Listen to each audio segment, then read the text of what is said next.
Continue le verset 9, s'il te plaît. Dit l'Éternel des armées. Mhm. Et c'est dans ce lieu que je donnerai la paix, dit l'Éternel des C'est armées. dans ce lieu que je donnerai La paix. Mais frère, il y a des paix que vous n'aurez jamais tant que vous n'avez pas l'argent et l'or. C'est Dieu qui parle. Hein. C'est la Bible que nous lisons. Le Seigneur parle de l'argent et l'or, il parle de la gloire et il parle de la paix. N'avez-vous pas remarqué, vous qui voulez vous jouer les spirituels, très très déséquilibrés, que vous invoquez parfois, vous invoquez à vous une paix. Beaucoup se séduisent en disant, ma paix ne dépend pas de l'argent. Ma paix ne dépend pas des biens matériels. Je suis d'accord, mais j'espère que tu as compris que lorsque tu dis que ta paix dépend uniquement de Jésus, j'espère que tu as compris qu'en Jésus il y a la gloire. J'espère que tu as compris qu'en Jésus il y a l'argent, il y a l'or. Il y a beaucoup, vous vous trompez, et c'est parce que vous vous trompez que vos vies ne changent pas. Vous ne voulez pas accepter certaines vérités. Relis la fin là, ma soeur, s'il te plaît. Et c'est dans ce lieu que je donnerai la paix. C'est dans ce lieu que je donnerai la paix. Dans quel lieu? La dernière maison, où il y a une gloire supérieure, financièrement et sur le plan de l'or, que celle de la première. Il y a quelle gloire pour quelqu'un qui prie le matin, à la porte duquel le bailleur veut toquer, qui veut son argent? Tu peux me dire que tu es en paix? Il y a quelle paix pour une famille, pour un couple, qui n'arrive pas à scolariser ses enfants? Il y a quelle paix? Tu auras beau parler en langue, tu vas ressusciter les morts. Mais regarde, lorsque viendra le moment de payer la scolarité, il faudra que tu sortes l'argent. Tu ne vas jamais aller dans une école où ton enfant doit fréquenter. Tu vas dire là-bas que moi, je ressuscite les morts.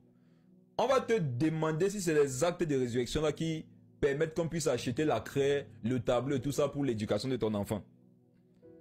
Il y a une fausse paix dans laquelle vous baignez. Et c'est à cause de ça que vos vies ne changent pas. Vous vous convainquez que vous êtes dans des situations qui sont agréables à Dieu. Pourtant même Dieu est contre ce que vous vivez. Il dit... C'est dans ce lieu que je donnerai la paix. Il y a des paix que Dieu veut te donner en te donnant l'argent. Il y a des paix que Dieu veut te donner en te donnant l'or. Mais quand Dieu t'écoute prier, je voudrais vous aider à faire des prières bibliques, des prières spirituelles. Quand vous vous levez le matin, ou bien quand vous vous levez le soir, vous commencez à prier, s'il vous plaît, priez selon la parole de Dieu. Il y a une paix là que tu voudrais expérimenter, que seul l'argent et l'or peuvent te donner. Pendant que je parle, je sens qu'il y a des personnes qui vont être un peu gênées. Les gens qui dorment au ciel là. Revenez sur la terre. Le zoom c'est sur la terre, c'est pas au ciel. Vous qui faites comme si vous n'êtes pas sur une terre. Il y a des maris, vos femmes parfois vous disent qu'elles aimeraient bien aller se coiffer. Et comme tu n'as pas l'argent, tu commences à lire certains versets bibliques du genre, il faut mourir à toi-même, il faut être brisé.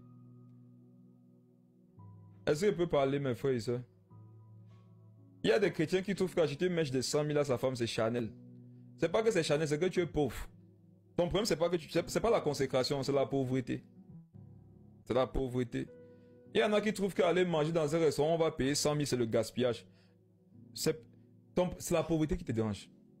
Et j'ai une question à vous poser, à vous les pauvres spirituels là. Comment se fait-il que vous avez toute la connaissance pour pouvoir gérer de l'argent, mais vous n'en avez pas? D'où vous vient la faculté de gérer dans la vie des gens un argent qui ne vous appartient pas? Tu as rencontré des personnes comme ça, ils n'ont rien dans leur poche, mais c'est eux qui savent comment les gens doivent gérer leur argent. Si tu savais comment les gens doivent gérer leur argent, pourquoi toi tu n'as rien? Quand on n'a rien, on se tait. On va vers ceux qui ont un peu, on leur demande comment vous faites pour avoir. Il y a une paix que tu n'auras jamais tant que tu es pauvre. Qu'est-ce que... Peut-être, il y a des choses que vous n'avez pas encore vécues, c'est pour ça que vous êtes encore zélés. Vous qui avez des ailes amères, la vie va vous enseigner. Et au fur et à mesure que vous allez grandir, vous allez vous rendre compte que il y a beaucoup de choses auxquelles vous croyez qui n'étaient pas de Dieu. Ma soeur, relis ça. Et c'est dans ce lieu que je donnerai la paix. Dieu veut te donner la paix au travers de l'or et l'argent. Soyons honnêtes.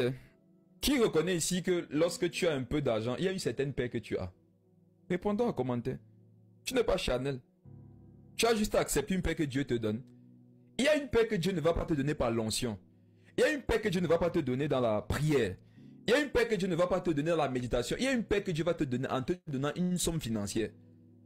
Et tu dois savoir que c'est une fausse doctrine de croire que la paix vient uniquement des exercices spirituels. Le Seigneur sait ce par quoi tu passes. Et parfois pour te communiquer la paix, il va te faire un dépôt. Il va permettre que quelqu'un te fasse grâce financièrement, te bénisse matériellement, financièrement. Combien de fois tu étais triste?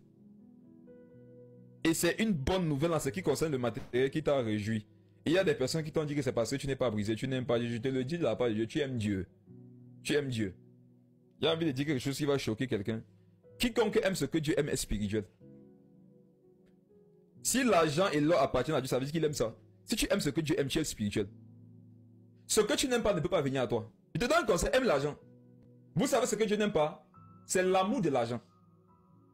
L'amour de l'argent consiste à plus aimer l'argent que Dieu. Ce n'est pas ça que vous parlez. Il est question d'aimer Dieu, mais aussi d'aimer ce que Dieu peut te donner. C'est dans ce lieu que je donnerai la paix. Si tu veux la paix que procure l'argent, où tu es, reçois cette grâce au nom de Jésus. Amen. Ne te flatte pas, ne te mens pas à toi-même.